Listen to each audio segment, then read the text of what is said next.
Imaginez un monde caché, une course pour la vie qui se joue chaque mois à une échelle totalement microscopique.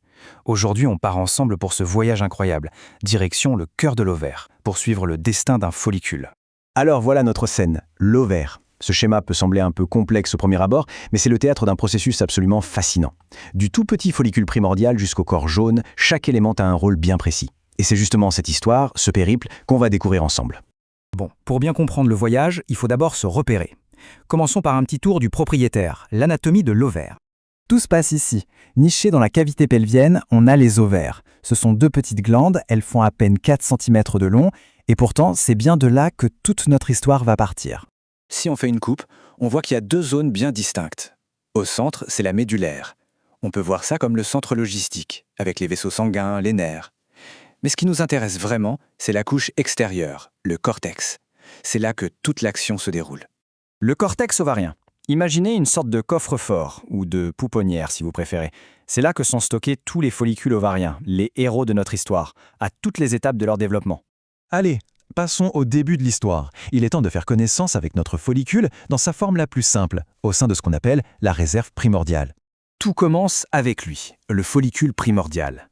Et là, il y a un fait assez dingue. La totalité de la réserve pour une vie entière est déjà là à la naissance. Pensez-y, des milliers de graines en sommeil qui attendent juste un signal pour se réveiller. C'est eux d'ailleurs qui constituent l'immense majorité des follicules dans l'ovaire. Regardons-les d'un peu plus près. À gauche, le schéma nous aide à comprendre la structure. C'est très simple, une seule couche de cellules toute plate qui protège le précieux ovocyte au milieu. Et à droite, la photo au microscope confirme exactement ça. On voit bien comment ils sont tous blottis les uns contre les autres, chacun avec sa petite promesse de vie à l'intérieur. Et leur taille ? Eh bien, c'est absolument minuscule, 25 micromètres. C'est moins que le diamètre d'un cheveu. C'est quasi invisible et pourtant, ça porte un potentiel de vie immense. Une fois qu'il est activé, le follicule entame une transformation, mais alors une transformation spectaculaire. C'est la grande poussée de croissance. En gros, cette métamorphose se fait en 4 actes. D'abord, il devient primaire. Les cellules de soutien se réveillent. Puis, secondaire, elles se multiplient. Ensuite, le stade antral, avec cette fameuse cavité qui apparaît. Et tout ça nous mène au follicule mûr, fin prêt pour le grand final. C'est le réveil. Le follicule primordial devient primaire. Observez bien le changement principal. Les cellules toutes plates qui entouraient l'ovocyte, eh bien, elles s'épaississent. Elles deviennent cubiques. C'est la toute première brique du système de soutien qui se met en place.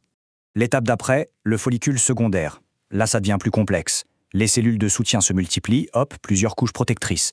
Et à l'extérieur, une nouvelle structure apparaît, la tech. Bref, la nurserie devient de plus en plus solide.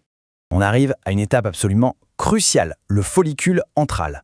De petites poches de liquide apparaissent, puis elles fusionnent pour créer une grande cavité qu'on appelle l'antrum. Et c'est cet antrum, en se remplissant, qui va agir un peu comme un ballon et permettre au follicule une croissance exponentielle.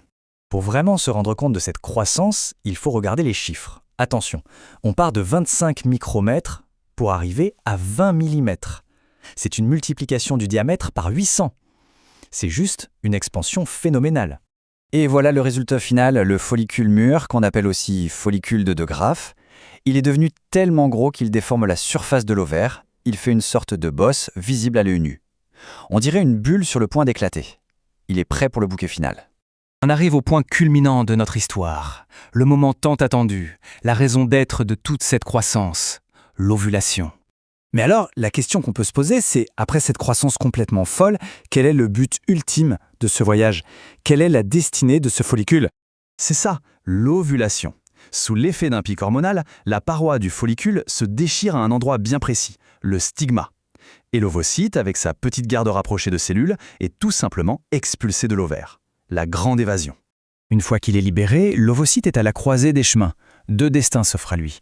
Soit il est fécondé dans les 24 heures, et là il commence un tout nouveau voyage en tant que zygote, soit il n'est pas fécondé, et dans ce cas, il dégénère très vite et il est simplement réabsorbé. On pourrait croire que l'histoire du follicule s'arrête là, mais pas du tout. La structure qui reste dans l'ovaire a encore un rôle hyper important à jouer. Elle va se transformer radicalement. Ce qui reste du follicule va se réorganiser pour former ce qu'on appelle le corps jaune. Et loin d'être un simple déchet, il se transforme en une véritable petite usine à hormones temporaires. Il devient très riche en vaisseaux sanguins et se met à produire des hormones essentielles, comme la progestérone, pour préparer le corps à une possible grossesse. Voilà à quoi il ressemble. Cette structure, c'est vraiment l'acte final du follicule. S'il n'y a pas de grossesse, il va vivre environ 10 à 14 jours. Puis, il va dégénérer à son tour. Il aura rempli sa mission jusqu'au bout. Et pour finir, une dernière pensée assez fascinante. On a suivi l'histoire du gagnant, du champion. Mais la réalité, la voilà. Un follicule atrétique. Pour chaque follicule qui arrive à l'ovulation, il y en a des dizaines d'autres qui avaient commencé le même voyage, mais qui se sont arrêtés en chemin et ont dégénéré. L'immense majorité de ces voyages s'achève donc dans le silence. C'est une illustration incroyable de la sélectivité de ce processus caché au plus profond de nos cellules.